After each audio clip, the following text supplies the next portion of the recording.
Hi, good evening. This is Jeffrey Tucker. I'm here with Mark Thornton and Joseph Diedrich, and I think we're expecting other people. Am I right about that?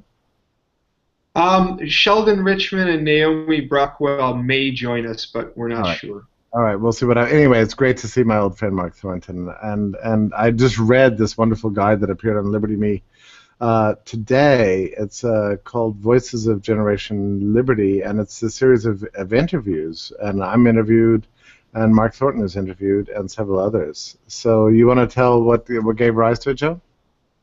Yeah, absolutely. Thank you, Jeffrey. As Jeffrey mentioned, my name is Joe Diedrich, and I, as of today, have a new guide out on Liberty.me.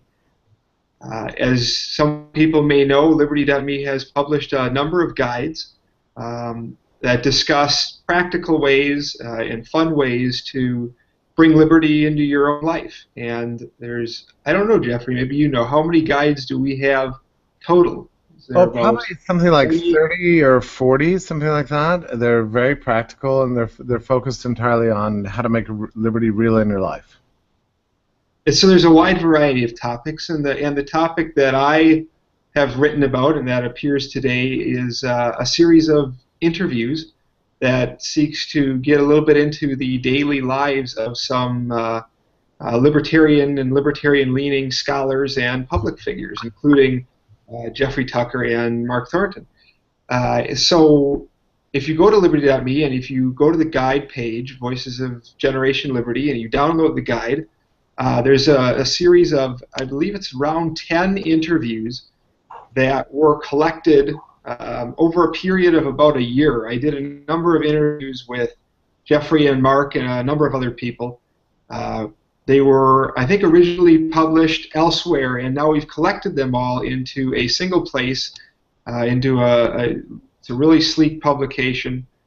And I ask questions about what their work is, about libertarian ideas, and then, most importantly, in my opinion, I ask questions about their personal lives and the music they enjoy and things like that. And so you can read each of these yourself, but I think Jeffrey's interview is probably it's been a little while, and Mark, it's been a little while too since we actually did the formal interview. And so I thought one thing that we could talk about for the listeners is, what have you been up to since the interview? Hmm. Jeffrey, you want to start? I think we talked quite a bit about your work, but since, I think a lot has actually happened with Liberty.me and with Fee. So if you Yeah, Liberty.me has become, an awesome, empowering place for many, many libertarians from around the world who have joined.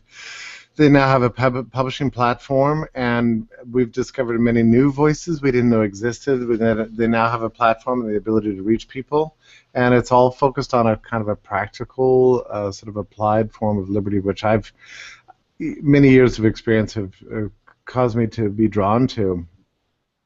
And we have a kind of an ongoing discussion 24/7 about what liberty means and how to make the world a freer place, which I'm convinced that it's going to take not politics and not so much academia even, but sort of hands-on efforts to create the structures of liberty that is going to lead to a greater degree of freedom. So I've enjoyed building Liberty.me, and it's a wonderful community, unlike sort of YouTube comments or Facebook. It's a place of, how would you say, like civility, which is very nice. Like, people actually disagree, it turns out, and yet we can actually get along and learn from each other. So that's been the main ethos I've seen emerge at Liberty.me.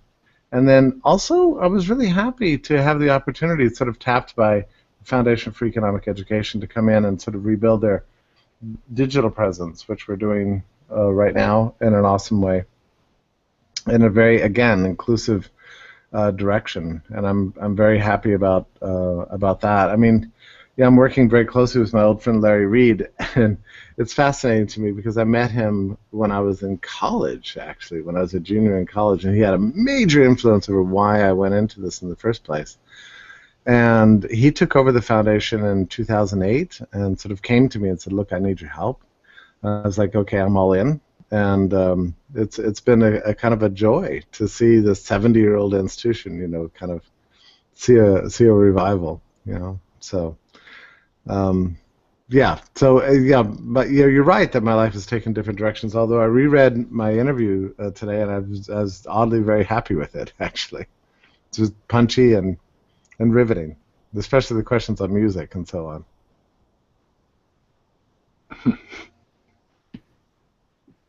And then Mark too. As we mentioned in the interview, that Mark is a scholar at the Mises Institute, and Mark is still a scholar at the Mises Institute, and Mark has done a lot of work on drug prohibition and a number of other things as well too, all related to economics. Mark, did you want to talk a little bit about what you've been up to lately? Sure. Thinking back to the interview, I've been averaging like 100 interviews per year the last several years, and your interview actually stands out in that it really tells the reader more about the person and why they're doing things. And so I appreciated that interview, and I still do. And I think your readers will be interested in the take that you make in structuring your interview. And I guess the two things that have happened since then that are worth reporting, one of which is related to the war on drugs. I was invited to Oxford Union to debate the war on drugs in 2014. And I must say, of all the opportunities I've had in my career, that is one of the more unusual adventures that I've ever taken. Just going to Oxford and looking at 1,000-year-old institutions and buildings, it was an amazing experience, and it led me to believe that everything that I understood from little Auburn, Alabama, really existed out there in the real world. The zeal for reform,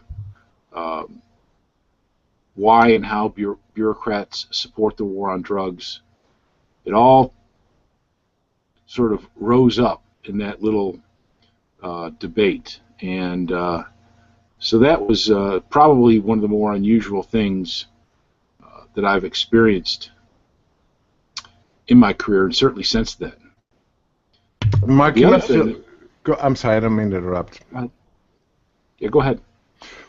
Well, I was going to ask you about, what it's like for you, because, when you first started your attack on the war on drugs, I mean, hardly anybody else was talking about this. You're very much of an intellectual pioneer in this area. It seemed crazy at the time, and now we seem to see, or let me ask you, do you feel as if history is catching up to where you were 20 years ago? Oh, yeah, it's completely different. When I was working on my dissertation, and when I was publishing articles early on and trying to pen op-eds for newspapers, you may remember those days, Jeff, when we actually tried to write op-eds for newspapers, of all things. But the war on drugs and a negative take on the war on drugs is something that most newspaper editors did not want to see whatsoever. And so it was a very lonely game where I was considered very much an oddball, and if I wasn't somehow insane for saying some of the things I did and writing some of the things that I did. Nowadays, of course, things are completely different, and the tide has turned completely 180 degrees in the opposite direction. We're definitely winning against the war on drugs, and I have very, very high hopes that this is going to come very quickly, that the United Nations is going to change its stance this year. We almost know that's going to happen, and when that happens, a lot of countries, European countries, South American countries, they're already want to change their policies. They're just waiting for the go-ahead from the UN to be able to stay in sync with the UN with respect to the war on drugs.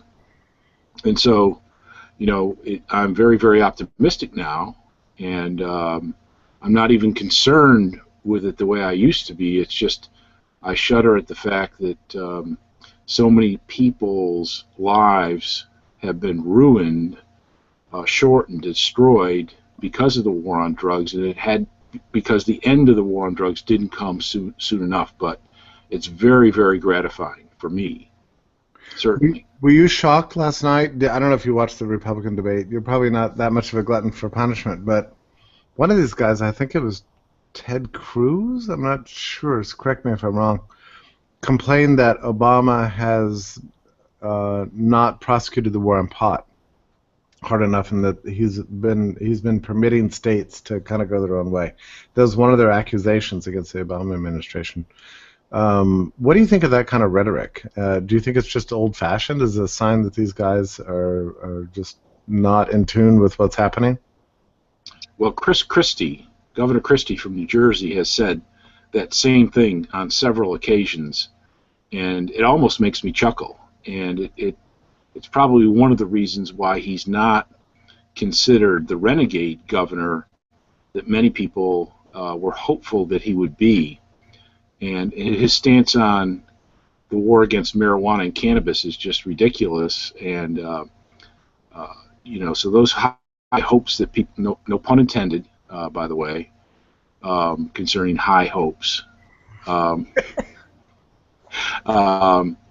were dashed. And I think that any candidate that tries to go hardcore war on drugs is going to have a very, very tough time, because Bernie Sanders is lightened up on this. I think Hillary Clinton will lighten up on this. Donald Trump is going to lighten up on this. It's an overwhelming demographic trend that we're seeing take place. And as you said, Jeff, at the beginning, it's not political. It's ideological. And ideologically, young people, smart people, well-educated people, high-income earners don't believe in the war on drugs. And as their demographics move through the 20s and 30s and 40-year-olds and start replacing the 50s, 60-year-olds, the war on drugs is certainly doomed. And the laws against marijuana are certainly doomed.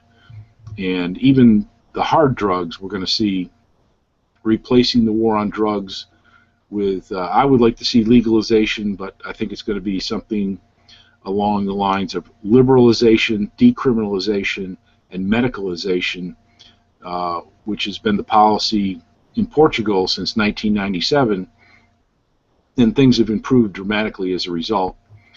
The Europeans and the United Nations see this, and they see the demographics behind it, and it's pretty much a done deal, I think.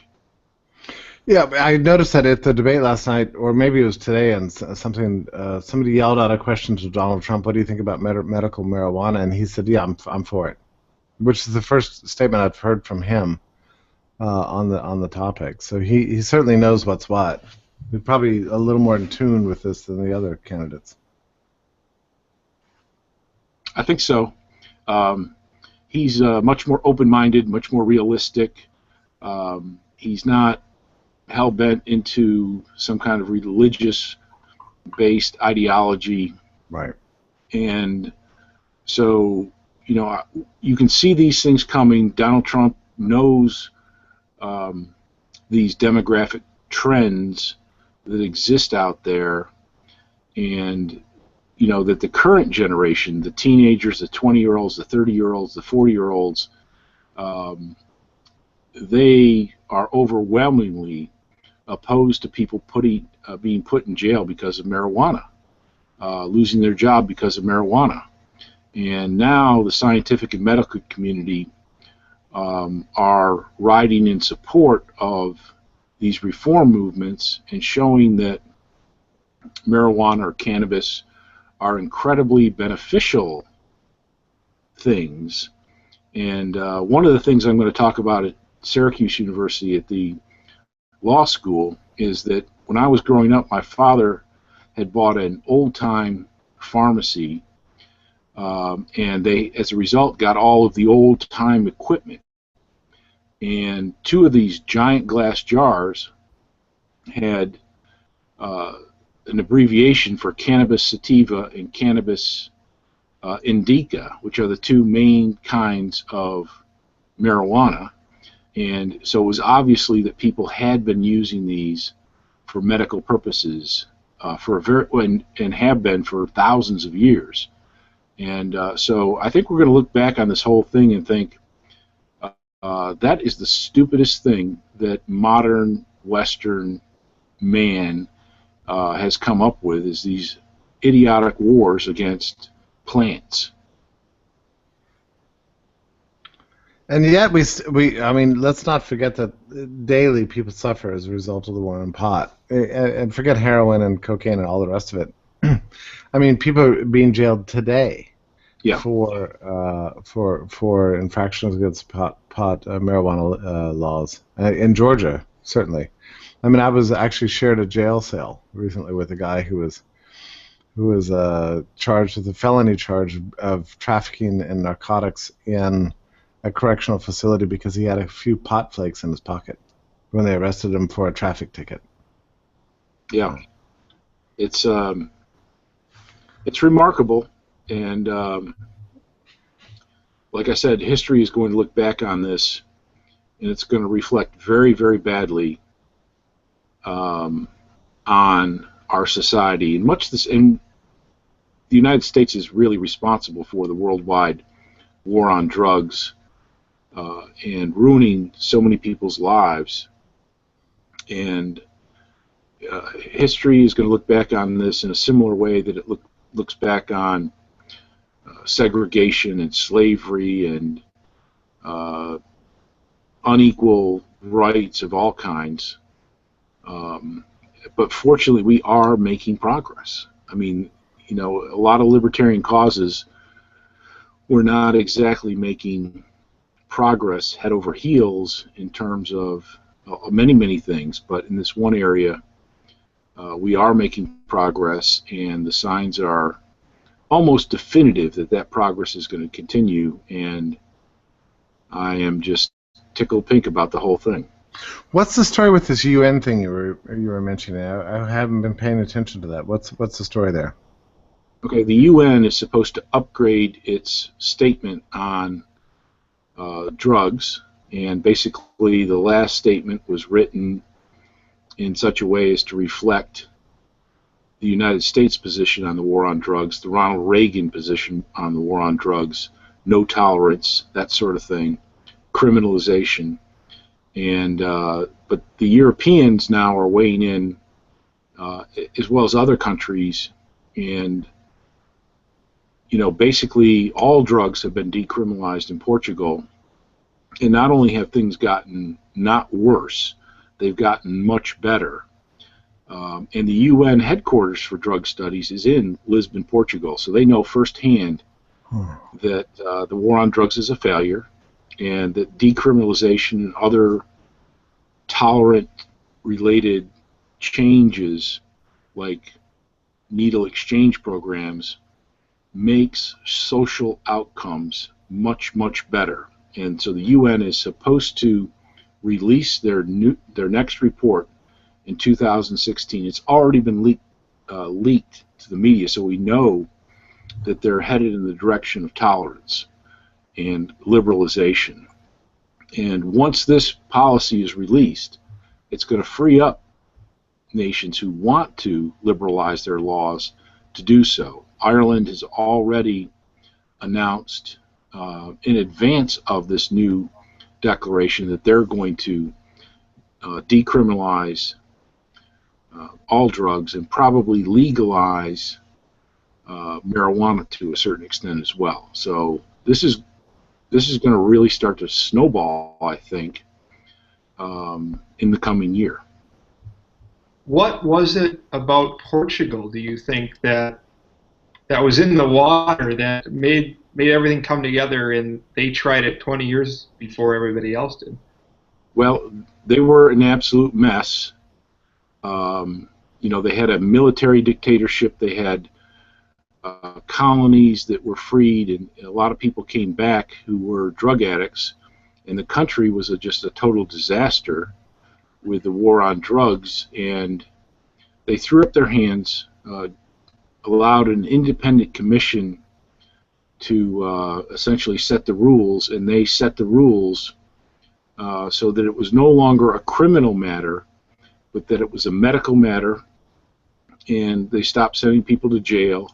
They offered them counseling, they offered them rehabilitation, and things of that nature. And Portugal went from one of the worst countries in terms of overdose deaths to one of the best countries in terms of the least number of overdose deaths per capita. So it was tried out of desperation, not, you know, because they didn't have the money, they didn't have the prison space, and so they threw their hands up, gave control over to an independent commission made up of doctors and lawyers and social workers. They did an about-face on policy, and it worked. And so with the UN Drug Policy Research Institute right there in Lisbon, it's something that they've had a hard time ignoring. And so, again, I'm very optimistic about what's coming forward as far as that is concerned.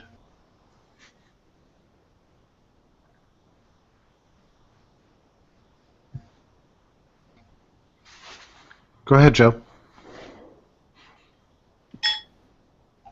I didn't know if I didn't really have anything particular to say. Well, I will, however, since you asked me, I might be a little bit behind the times, but I just started watching Breaking Bad.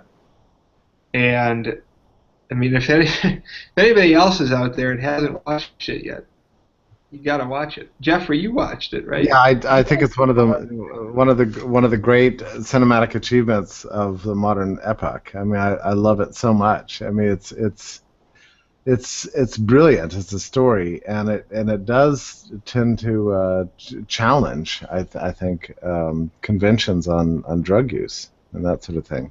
It changes your whole thinking on the whole topic. Really, it's just an awesome thing. I don't know how much popular success it's had. I guess we don't really have any data on that. But you know, when you first hear the description of it, you think, well, I'm going to hate this show, and then you realize, well, actually, it's pretty awesome. I understand why this guy made the choices he made. I'm not very sympathetic with the drug users or the other distributors, but it tends to make you know, you see the failings of the war on drugs in this film. I think it illustrates it very, very well. Well, you know, one thing is just the title of the series, Breaking Bad, and what happens in episode after episode after episode is that you get to some crucial point, and Mr. White or his student or whatever, when it comes to that crucial point, they always go in the bad direction. They always break bad. And I think that's what happens in the war on drugs, is that when push comes to shove, you break bad. You break the law, you break your confidences, you break your agreements, you kill people, you shoot people, you do all sorts of nasty things when you're in an environment that is the war on drugs, whereas in the free market, when you're talking about business owners and entrepreneurs and people who fix things and people who create things, the successful ones, the ones that tend to dominate the marketplace, they always break good. And so I was absolutely fascinated by the series. I didn't watch it right away, but once I started watching it, I couldn't stop. And you know, I think it's a great subject matter, but I think that the people involved in that series did an incredible job, and Anthony Hopkins, who I consider one of the great artists of his craft, when he finally watched Breaking Bad, he sat down and watched the entire series consecutively without leaving his house. And when he got done, he wrote like a 20-page handwritten letter to the guy who plays Mr. White and said at great length that this was the greatest performance on stage that he had ever been aware of. So it's a great subject matter, and I think they do a great job with it in terms of the writing. But it's also the fact that Mr. White and his student helper and the rest of the supporting cast are just phenomenal in what they've done, and it's just a remarkable thing. And people can learn a great deal about the actual war on drugs, as to why people are overdosing, why people are being killed directly or indirectly, why there's crime, why there's theft in this industry on a massive scale. So it's just a wonderful contribution, I think. Well, Mark, one of the things that as you're talking, I'm recalling now, because I very much am consumed with this idea of the practicality of liberty.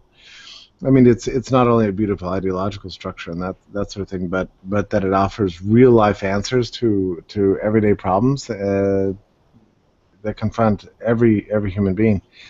And I'm now remembering now that in many ways you've had such a huge influence over me, because your whole take on the war on drugs is not, yes, it is ideological. Yes, you believe in universal human rights and that sort of thing. But also, you've always had a profound sense of the relationship between the theory and the practical reality. And you've always, in all your scholarship on drugs, have always focused on the practical consequences of government intervention here. That they always lead to more dreadful consequences than you would have if you just had a free and open system. Do you remember a time in your life when you first discovered this integration between theory and practice? Well, I've never felt comfortable with just assuming that liberty would automatically solve every problem. And so very often it's, you look at a problem and you think, how does this really work out? And I think you'll remember, I'll give 3 examples that you were intimately related with. 3 articles that I wrote for the free market. One was on Underwriters Laboratory. Oh yeah, I love that article. I still think about it often. Yeah. Okay. Well, now take this one. How about the Irish potato famine one? Oh, there we go. That's awesome. Yeah, awesome piece. Right. And then what does the federal government done to Hollywood? There's another example. Well, you helped a great deal with all of those in both crafting the ideas and making it intelligible. So I thank you for that, and I thank you for a lot of people who were influenced by that. And I still get emails about the Irish potato famine. Somebody's doing a master's in history in Edinburgh or whatever, and they think, oh my God, you've changed my whole life on this whole issue. Isn't that amazing? A 2,000-word article would do that. Yeah, but I've always appreciated this about you, Mark. I mean, I always look forward to your newest insight and your newest thought, because I always knew that whatever it was going to be, you were going to look at the facts on the ground, in light of what you understand about the consequences of violating human rights, essentially, and come up with some very interesting, creative, fresh take on things. You always have this way. Gosh, now that you mention it, I mean, your stuff on the redirection of the rivers and the flooding, is another good example of that. I mean, almost your studies on the minimum wage. I mean, just across the board you have this attachment to the real world implications of liberty that I find very compelling. I mean, I think it's beautiful. It's always nice to know that we're not just like, you know, by not believing in an overarching coercive structure to run society, but rather property rights and free association. That it's nice to. I love that about your work, that you're always highlighting the fact that, you know, what we favor is actually the most humanitarian, consequentialist, you know, most beneficial for human flourishing. And you always have a focus on this, and you've always had an attachment to integrating the two, and I've always appreciated that about you. Well, I'm always helpful too. Like the Irish potato famine thing, there's been this one giant story for a very long time, and when you try to test out, well, really, was it the free market that caused millions of people to starve to death? You know, you almost have to be dubious in the pursuit of what you think might be the answer. And speaking of that, one of the other things, when Joe, you know, asked me to come on and talk about what's happened since the interview, the other thing that's been, I think, unusual since then is that I've identified an image of Richard Cantillon, and it's something I've been working on for about 12 years, and there was no other image of him. And 11 years ago, I walked into the Louvre and saw a painting from the early 18th century, and I said, that's him, or I think that's him, except there was no real way to figure that out. And it took, you know, of course I wasn't working on it every day. I'd read about it at night and that sort of thing. But right before this interview, a few days ago, I got an acceptance letter from an academic journal that basically accepts my theory that this particular painting is an image of Richard Cantillon, something that took me way out of my comfort range, but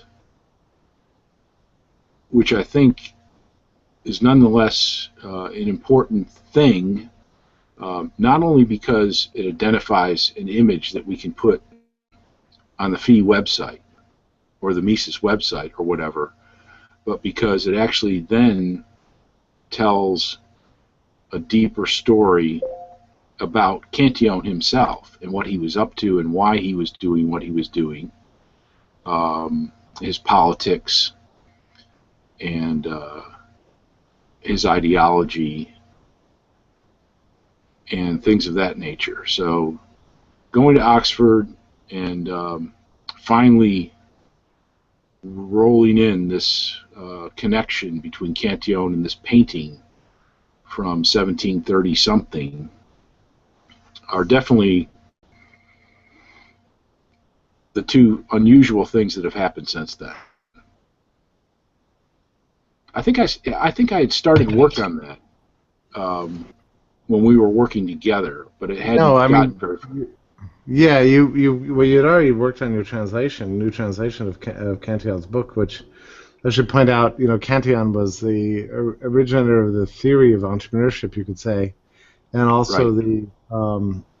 The fellow who first sort of began to stitch together a theory of the business cycle and money and trade flows, right? So, and the consequences of the macroeconomic consequences of credit expansion. So those are his great, and one of the early pioneers, pre-Smithian pioneers, right, of economics.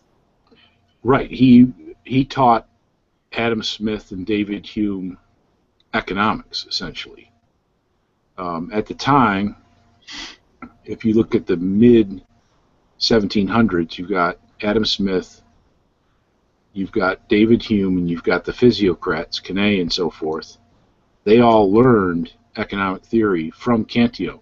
Condillac, all the French liberals, they all learned their economics from Cantillon, although his book was published anonymously a quarter century after his death, and so nobody really knew who he was. And it's my speculations that he had these portraits done. Then he was subsequently murdered, and his family dispersed, and the portraits also dispersed, and so nobody knew who was on those images. And so this one painting has sat in the Louvre for 150, 175 years, and they didn't know who it was. And of course, they didn't take very kindly to an American from Alabama telling them who it might be. That's so funny. This is extraordinary. Oh my goodness, that's an amazing story. Yeah, this book came out in. When was it written, and when did it come out? It was probably written in 1734, completed in 1734, and it was published in 1755. Okay. And of course, it was anonymous, and the publisher had been out of business for a long time.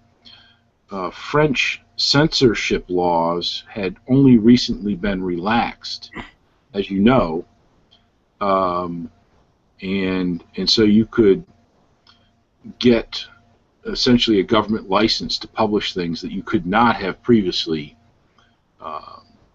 published. Anything that said anything negative about the royal family, for example, would never have made the grade, and so they had to do it surreptitiously, and it was the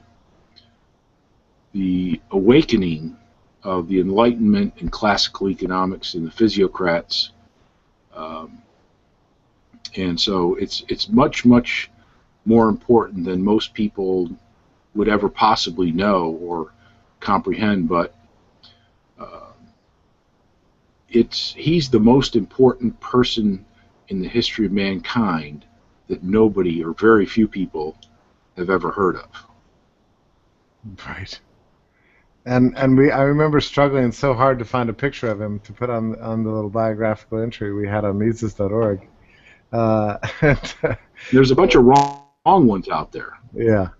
One wrong one is there's a portrait of John Law that's on some websites, supposedly depicting Cantillon, and Cantillon worked for John Law. But I mean, I know what John Law's portrait looks like, and yeah. So it's going to be a few years before we can Google Cantillon and find the image pop up at the top. But at least we've started the process. It could take a long time for it to actually be published. It's a very complex article with lots of images, and so I don't know when it's going to be published. It was under review at this journal for almost 2.5 years. That's amazing. And it's called the Huntingdon Library Quarterly, which is a very well-respected journal on European culture and politics. So I can't wait to get started on that whole process. But well, congratulations, Mark. I mean, that is an incredible achievement. Actually, that's wonderful. Well, I feel like I should get a second dissertation for it. I know. I mean, I think about the number of things you've achieved. I mean, this is the least expected one. After all your scholarship and I'll send you and Joe a copy of the paper. Oh, that would just be awesome. That is just really thrilling. Well, and also your new the old translations of Cantillon's book always translated entrepreneur as undertaker, which I always thought was a funny word to describe, entrepreneurship as being undertakers. And I kind of get it, but your translation of Cantillon actually fixed that problem. Yeah, there's some great lines in the original English or British translation. One of which is that the property owner, the landowner, would leave his estate in the hands of bailiffs and stewards. And so when you look at that, you're thinking courtroom and airplanes, right? Right. And which seems very implausible, but if you use the French dictionaries of the time, it actually meant not bailiffs in a court and stewards in an airplane. It meant managers and supervisors. Okay. Yeah. So it just translating something into British is not something that translates it all into modern American. Right. And that was one of those great but very long and drawn out projects with Chantel that we did. It was wonderful. Well, and people should understand what it means to be a pioneering intellectual. These days, young libertarians are very apt to credit, the CEOs and entrepreneurs and capitalists behind things like Uber and Lyft and Airbnb and that sort of thing for bringing us liberty. But we cannot forget those academic contributions, and let's all just try to reflect on the fact that Mark Thornton, 20, 25, 30 years ago, wrote, a mighty academic treatise, probably the very first one, explaining the problem with the war on drugs at a time when people thought such opinions were inadmissible to polite company, and then gradually, over the decades, slowly these opinions come to enter the mainstream, and that's what it means to be a great intellectual. That's why we hire people like you to think great thoughts and to be on the cutting edge. And very few intellectuals live up to what it means to be a great scholar. But I look back at your career, Mark, and I think you've done very well by that title and have done great services for humankind with the use of your unfailingly creative mind, I must say. I've always had just the highest respect for it. I remember hanging around in the lunchroom at the Mises Institute, and always anxious to hear your latest comments on the news, because they're always quirky, always eccentric, and always fresh and interesting. You're disinclined to take the conventions of the day. You always want to think through things in an original way that was honest and filled with integrity, and I think it shines through in your work.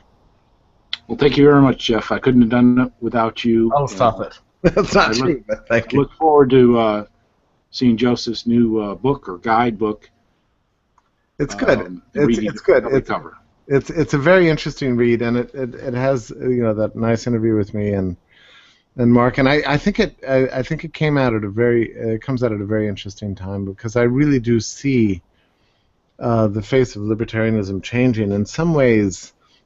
We've never been more embattled from a political point of view. I mean, I watched the debates of the Republicans and Democrats and never felt more alienated from our political culture than I do right now. And yet, you look at the real-life trends that are going on outside the political realm, and so many of them, whether we're talking about legalization of pot, or the new tolerance for same-sex marriage, or increasing global integration of society, and the way entrepreneurship is bringing people together on a peer-to-peer basis. I mean, it's awesome. We're seeing the real history and the real movements of the practical on-the-ground economic experience that people are having, increasingly reflecting this sort of liberty focus. So the contrast is becoming striking in a way. And I think it's informing the new generation of liberty-minded activists, who are very, very different people from what I remember when I was first in college.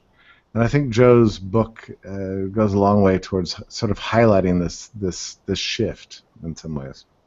Yes, I agree very much so.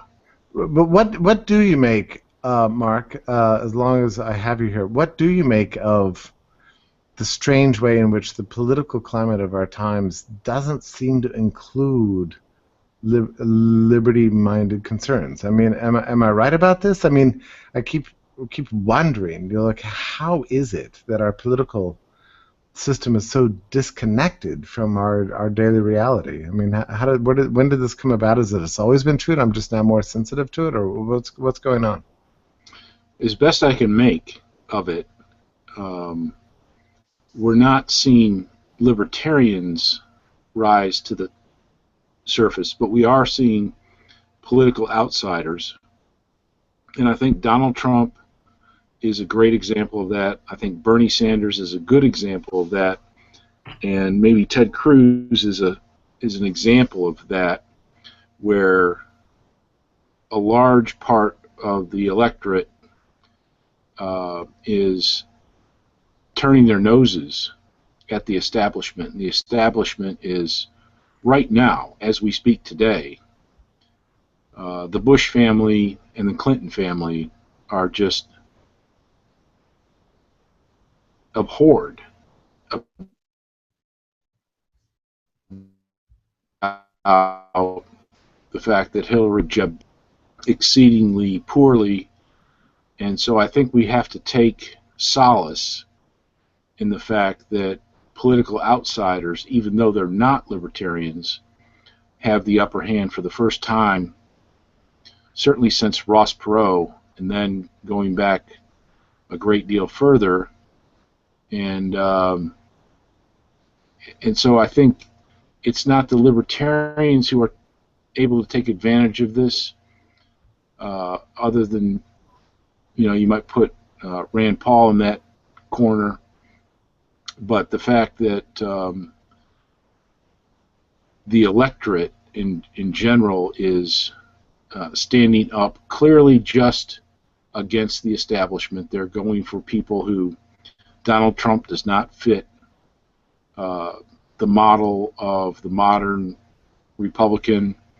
Bernie Sanders does not fit the model of the new Democrat, and is clearly an outsider and is clearly having a tremendous impact. And that impact for both of those candidates seems to be swelling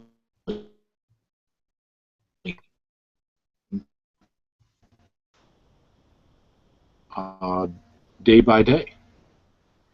Solace in is not that we are winning, but that the establishment has done such a bad job that the run-of-the-mill voter has noticed and is searching out for an entirely different solution. So I'm happy with that. I'm not happy with Donald Trump. I agree with you, Jeff, that he's sort of a fascist. Not happy with Bernie Sanders, a self-described socialist, and so that's very concerning that either one of those people could win. But I think we can take some positive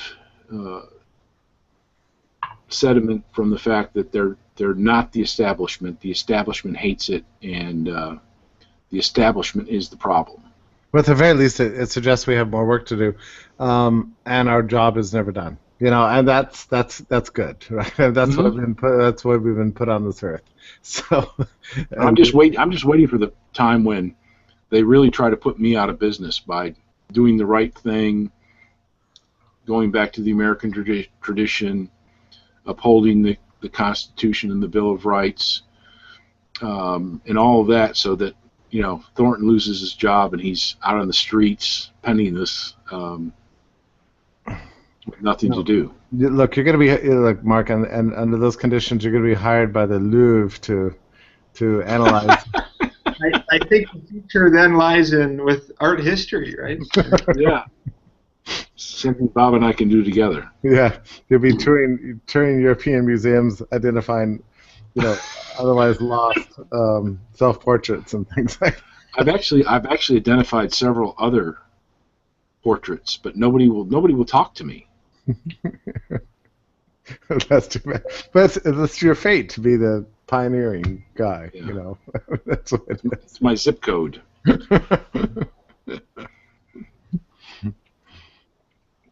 Joe, did you have anything else to add? I don't. Okay. Read the guide, and thank you very much, Mark Thornton, for being here. It's my pleasure, Joe. Good luck with that project. Jeff, as always, it's a pleasure to be with you. I've got to get off to dinner. Okay. All the best to you, my friend. Thanks for hanging out with us. All right. Wonderful. All Take right. care. Bye-bye. Thank you. Good night. Good night.